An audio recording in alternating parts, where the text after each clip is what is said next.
Hey crew, Coach here. How you guys doing this week? I'm glad to bring you another educational week. This one is kind of a transitional one for you DIY landscapers out there and anybody listening. You know, the next 10 to 12 weeks, depending on where you live obviously, is the best time of year to create something as a landscape makeover or a landscape project. For some of you, this time frame will vary because of weather. I mean, for some of you up in the far north, maybe the door's going to be shutting here within the next 4 weeks. And for some of you, as we all know, it's not going to shut down for, 2.5, 3 months, you know. But in the far north, hey, it boils down to kind of a week-to-week type of thing. And keeping an eye on the weather channel or your weatherman or whoever you listen to. But I will tell you this, it is the prime time of year to start and complete a landscape renovation. Maybe a landscape catch-up and keep up on outdoor chores. Whatever it might be, we are now ebbing in to that prime time season. So let's catch up, let's clean up, so the landscape can rest up in the following months ahead. The season of fall is almost upon us, so join me today, as always, and let's get started. I'm glad you're here. Hey, I'm Matt. You can call me Coach. Every Friday, I bring with me landscape DIY education, concepts and theories, ideas and solutions, so you guys can go out and tackle a landscape project yourself, get professional results, save a whole lot of money in the process, and in this day and age, be a lot more self-reliant. Man, after a 20-plus year career in the green industry, I'm bringing with me a lot of knowledge and experience that I want to share with you guys, the new, modern, educated, self-reliant homeowner of today. Shoot, here we are, steaming into towards the middle of September already. A really transitional month for the landscape. You know, in the high country, where I just happen to come out of, and the far north, Mother Nature is already putting colors into action, and the kibosh on all further growing of this season. Most landscape activity there is about pretty much about setting seed and putting all the carbohydrates from above the ground down in the ground within the next few weeks. But in the ornamental landscapes throughout the country and the northern hemisphere of this third rock from the sun, landscapes are kind of in a state of flux. You know, as we lose those precious minutes and even seconds, it becomes a countdown to shutdown. It really does. Those perennials, annuals, shrubs, and trees are all waiting for their specific little photosensitive ticket to punch their time clock for the entire year. Yep, it all starts this month. It really does. But you know something, to be clear, that doesn't mean opportunities for landscape projects are not available now. As a matter of fact, it is the best time of year, as I've stated.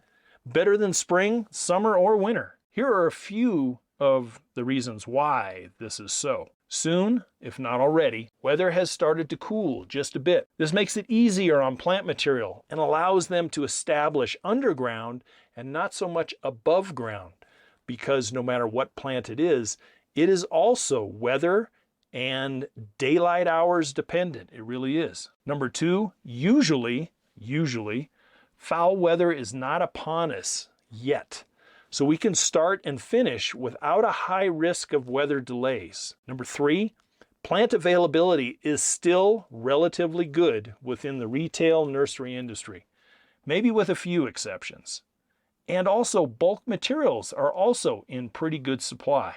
Number four, hardscape and construction materials. Hardscape and construction materials, the demand for anyway, has slowed a bit and available usually with just a little bit of notice.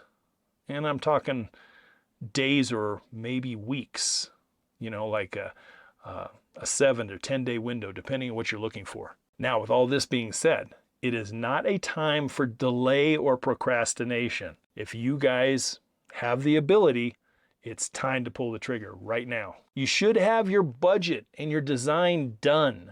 You should have the time off scheduled and any support that you may need ready to go. Also, scheduling of subcontractors as needed. And that's what I'm talking about, that little time delay going on there with hardscape and other stuff. I'm speaking to a complete landscape makeover, not a morning project, not a small bulb planting in the front yard, and not a switch out from summer annuals to fall and winter color. That's not what I'm talking about. I'm talking about a whole rip and replace approach, something that's going to take a lot more than just a day. So in a matter of days or short weeks, you will have a brand new landscape you need and want. Then the plants involved can kind of slowly establish themselves throughout the late season of fall and through winter. Then spring, with them already root established, the new landscape, guaranteed, will burst forth with all the growth, color, and vigor you can possibly imagine, because you put them in the ground at the right time. They didn't have to contend with sloppy, muddy conditions of sometimes that spring brings, or the intense heat and shock of high temperatures that the summer can bring. And for some of you, let's face it, you just can't do anything if you got 2 feet of snow in the backyard. That's just not going to work. That is why fall is the blue ribbon season for landscaping. I used to love doing fall landscape projects, especially after the high 90s and low 100s of the summer that I used to have to contend with. Now, if you're not in the market for a makeover, there are still many things the next few weeks can hold for productive landscape tasks. Here are just a few that are simple yet needed for landscape health going into the winter dormancy season. Let's look at them. One is light pruning for shape and safety. I mean light. We don't want to encourage any more new growth necessarily on trees or shrubs or anything else. It's just to kind of shape them a little bit. If you have trees that have branches that are hanging into places that shouldn't be, or risk of blowdown or something because the canopy is way too big and you're in a prevailing winter wind area when storms come in, you want to make sure these are the types of pruning that you're going to approach. Hey, another one is lawn feeding, lawn aeration, and lawn renovation, maybe some reseeding. Boy, early fall is a prime time to get that done. As soon as those temperatures take just a little dip off of the high of the summer season, man, seeds love that warm ground that is still there, maybe the 80s or 70s or high 60s that are the air temperatures, perfect conditions and really, really productive. Sod as well. You can put sod down and it will establish very fast in the fall season. Another one is feeding. Feeding of perennials, shrubs, and trees with a fall and winter food. Basically, you can do it through root feeding, liquid feeding, and dry feeding as well. You want to make sure that there's not a lot of nitrogen. That first number in the 3 numbers on the bag or box, yeah, make sure it is really dubbed down quite a bit, because it doesn't need any forcing of new growth. But the plants could really use that storage of that phosphorus and potassium and micronutrients down inside the roots and let them go to sleep. They'll be very happy for you come springtime. Mulching beds. After you get out there and do some summer weed control, the mulching of beds is very, very good for the landscape. Try for at least 3 to 6 inches if you can. This really does a very good turn for root protection and insulation from the sharp freezing colds of what's going to be coming in late fall and winter. And as always in fall, there is still the fall cleanup chores ahead. For some, leaves will be dropping very, very soon. And for others, as we sag south, still maybe a few or many weeks away. Pay attention to your maintenance equipment as well, and your power tools.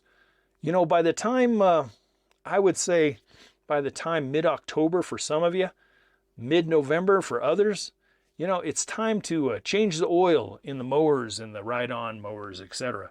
Change the oil in the weed trimmers if you have them, and any other sort of power tool. Put some stable in the gas tanks or drain the gas tank altogether, and then take a morning and sharpen the blades and oil them down before you store them there in the shed or the garage for the winter. Pruning and hand tools sharpened and oil sand dipped, and if you haven't, look that up, because if you can oil sand dip, you'll knock off some of the rust that's there, Put a little bit of an oil sheen on them after you've sharpened a hoe, a shovel, an axe, or whatever you might have, and then store it in a nice dry place. Man, those things can last for decades if well cared for. Another thing, and I used to do this one, was after, the DIY landscape parade that you've done since spring, maybe it's time to get out there and clean out the shed, clean out the garage, and sweep it out. Organize it up a little bit so that it makes sense.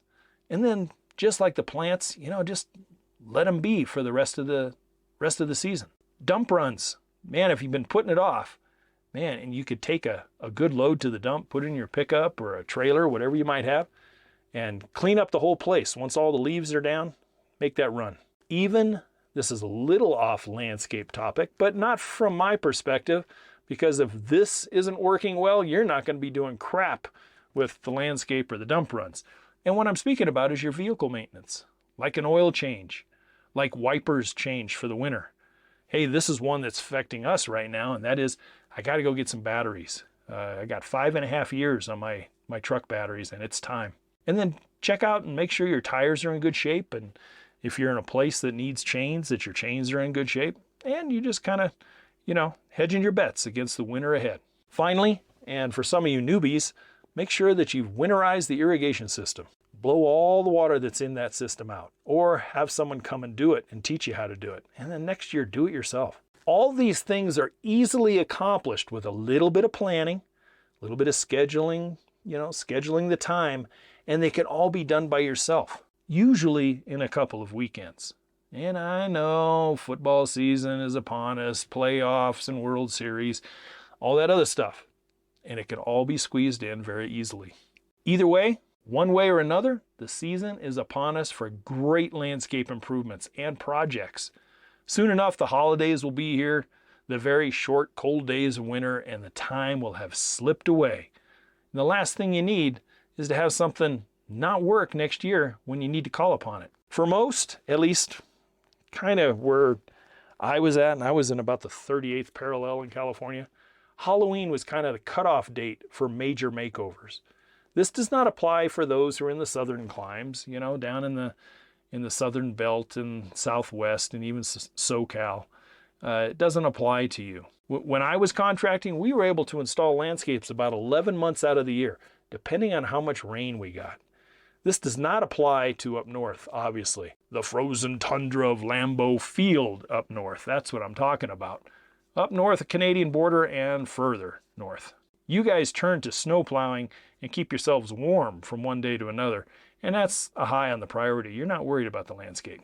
Hey, you know something? I want you to enjoy the fall season with its magical color, shorter days and cooler temps, and that ever-awaiting first dusting of snow to add a whole different color to the fall landscape.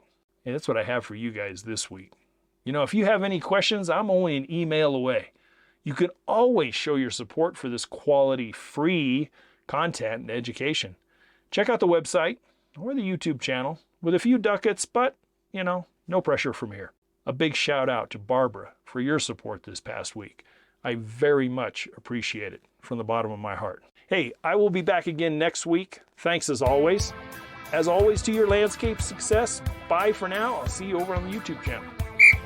Thank you for listening to the Yard Coach podcast. Don't forget to head over to the website at youryardcoach.com, where you will find more DIY landscape education, including the free 15-step DIY landscape checklist, Coach Matt's ebook called Landscaping Simplified, and the flagship digital course, Homescape 1.0. As always, if you have any questions or comments, you can email Coach Matt directly at youryardcoach@gmail.com. We'll see you right here next week.